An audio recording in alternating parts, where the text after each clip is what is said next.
Hello to everyone. My name is CA Amandeep Kaur and I am Assistant Professor from the School of Management Studies and Commerce from RIMT University. Today I will be delivering lecture on principles of management. So let's start over with the word and introduction to the word. What does the principle word mean? So principle is a fundamental truth or proposition that serves as a foundation for a system of belief or behavior or for a chain of reasoning. That means it is a conduct of rule wherein it has been explained that what is right and what is wrong. So these principles are of two types. The first is scientific principles and the other are general principles. And as the name suggests, scientific principles are based upon some rigid rules and guidelines which explains the happening or working of something. For example, there is law of gravity. And general principles are basically behavioral in nature and actually formulated with certain beliefs and over a certain period of time. So let's start over with what principle of management mean. So principles of management are broad and general guidelines for managerial decision making and behavior. They are not as rigid as the principles of science because they are basically based on human behavior and are applied creatively given the demands of the situation. That means they can be molded or changed as per the situations. Next, come over to the nature of principles of management. The first one is universal applicability.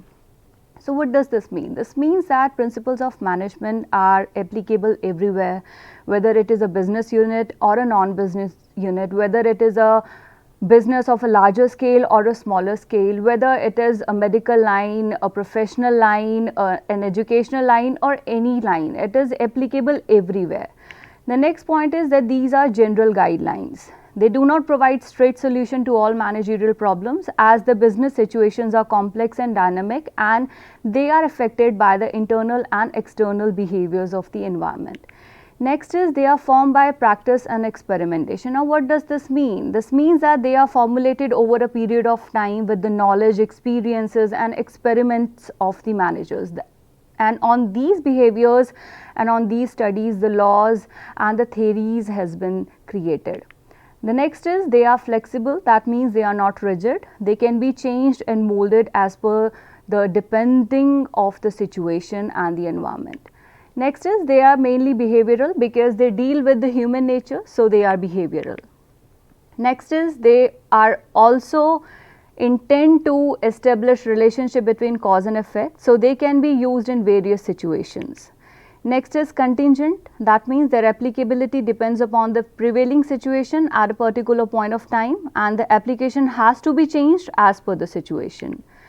Now coming over to the significance, that means the importance of principles of management. What is it?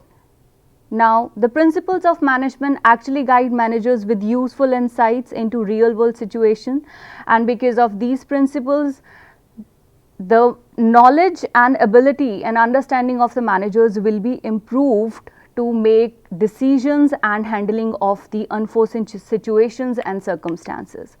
Next is optimum utilization of resources and effective administration. Now what is this? This means that the resources with the company are limited, they are scarce, and management principles equip the managers to see the cause and effect relationship of their decisions and actions and thus reduce wastage. Now what does happen?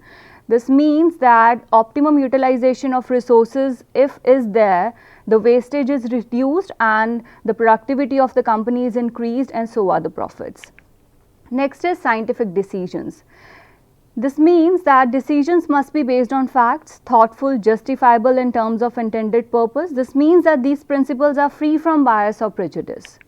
Next is meeting the changing environmental requirements. As we have already discussed that these are flexible and can be changed as per the situation of the environment and the circumstances. So they help the organization to meet the changing requirements of the environment, which are internal and external factors. Next is fulfilling social responsibility. So there are certain principles that are based on the fair remuneration and unity of demand and command. So in this way, managers are helped to solve the social responsibility and on the other hand, the organization responsibilities as well.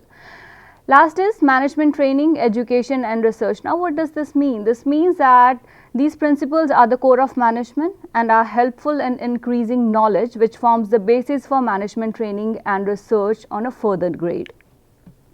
Now we will be studying the contribution of Frederick Winslow Taylor in scientific management. So let's start over.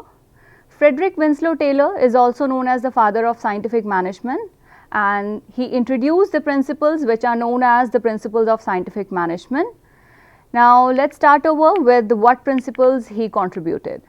The first one is science, not a rule of thumb. Now what does this mean? This means that the traditional ways of doing some things and the old ways of doing certain tasks should be left over and newer ways of doing the task should be taken upon and looked upon. Taylor believed that even a small activity like loading paper sheets into boxcars can be planned scientifically, and this definitely will reduce the time consumption and human energy. Next is harmony, not discord. Now what does this word harmony means? Harmony means peace. That means peaceful behavior in an organization. And in what peaceful behavior? It is talking about the peace between the management and the employees working in it.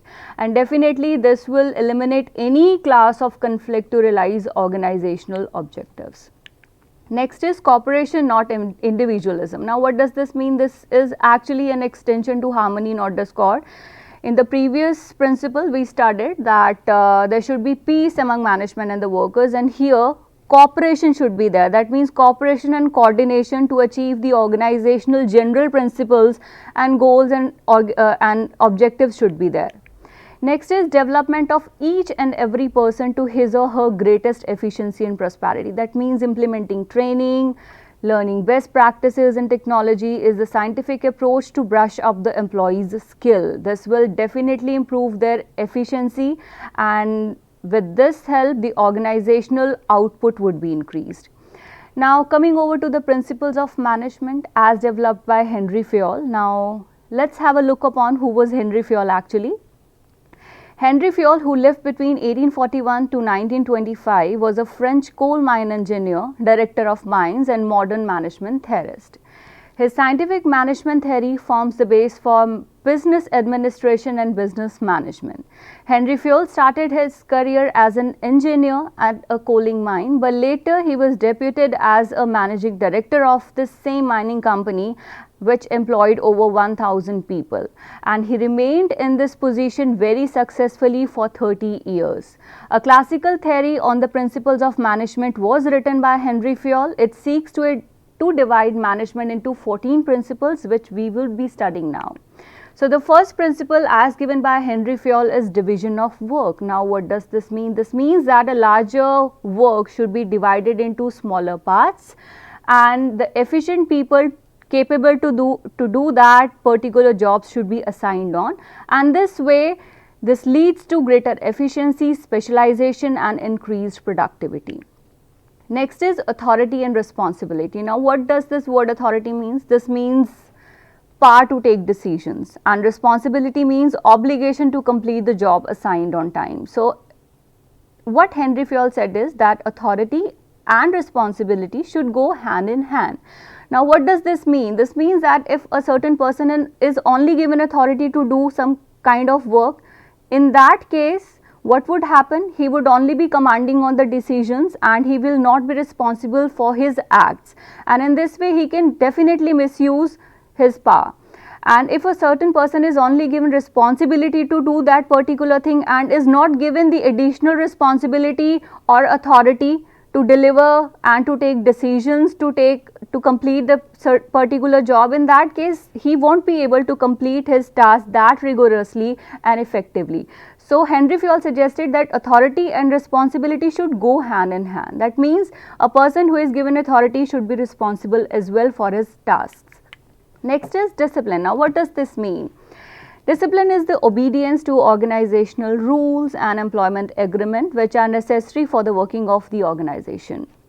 Now discipline requires good supervisors at all levels, clear and fair agreements and judicious application of penalties. Next is unity of command. and this means that every employee should have one boss on his head. That means he would be taking and should be taking decisions and the task from only one boss. It implies that every worker should receive orders from one supervisor only, otherwise it will create confusion, chaos and conflict and duplication of work. Next is unity of direction. Now, all the units of an organization should move towards the same objectives through coordinated and focused efforts. Each group of activities having the same objectives must have one head and one plan. This ensures that unity of action and coordination is there, and definitely confusion and conflicts doesn't arise. Next is subordination of individual interest to general interest. Now, what does this mean? This means that the personal interest of the employee working in an organization should follow the general objectives or the organization on a whole. The interest of an organization should take priority over the interest of any individual employee. This means, let's take an example here. If an employee is asked to purchase certain raw material and he is working in production department and is given to perform the said task with a budget of 1 lakh rupees. Now he has two employees in the market, two suppliers in the market. One is his own brother who is actually supplying that raw material at 80,000, and there is another supplier who is supplying that raw material at 70,000. Now what would be the best feasible approach for this employee who is given responsibility to purchase raw material is that he should be going to purchase raw material from the person who is giving the same raw material having same quality at lower price, that is 70,000. Now what does this mean is that the person should take into consideration that organizational goals and organization's overall costs should be reduced and quality should be maintained. Next is remuneration of employees. This means that all the employees should be dealt in with fairly, and the employees should be given fair wages so that they can have a reasonable standard of living. Wages should be within the paying capacity of the organization as well. Next is centralization and decentralization. Now what does this mean? Centralization means concentration of decision making authority with only few people in the management, that is the top level management people would only be having the authority of decision making, whereas its dispersal among more than one person is decentralization. Now what Fayol said is that both should be balanced, as no organization can completely be centralized or completely be decentralized. Next is Scalar Chain. Now what does this mean? This means the formal lines of authority and communication between superiors and subordinates from the highest to the lower ranks is known as Scalar Chain. That means whenever communication needs to be there in an organization, it should go in a flow from lower level management step by step to the upper level management. And yes, Fayol also contributed that in case of emergency situations, gangplank should be there. That means employees at the same line can contact through gangplank by informing their immediate superiors so that an immediate action for an unforeseen situation can be taken in. Next is order. That means arrangement of men and material resources in an organization orderly, and everything and everyone should be in its designated place. What does this help for? This actually help in reducing time, confusion and energy. Next is equity. Now good sense and experience are needed to ensure fairness to all employees who should be treated as fairly as possible. The working environment of any organization should be free from all forms of biasness, and principles of justice and fair play should be followed. No worker should be unduly favored or punished, because this definitely can have a bad impact on the efficiency and effectiveness of working of an employee. Next is stability of personnel. Employee turnover should be minimized to minimum and should be maintained at a minimum level in an organization. A personnel should be selected and appointed after rigorous procedure, and the selected person should be actually given some minimum tenure to show results and his effectiveness and performance. Next is initiative. Workers should be encouraged to develop and carry out their plan for improvements.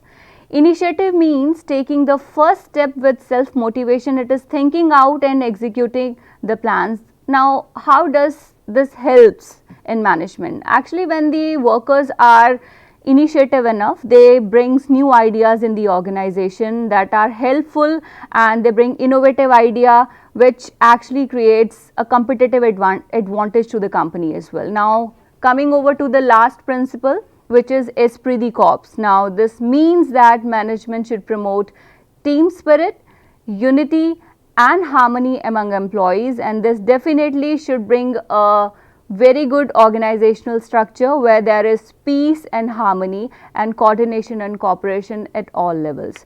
So, that was all for today's lecture of principles of management, and we will be winding it up. Thank you so much for listening.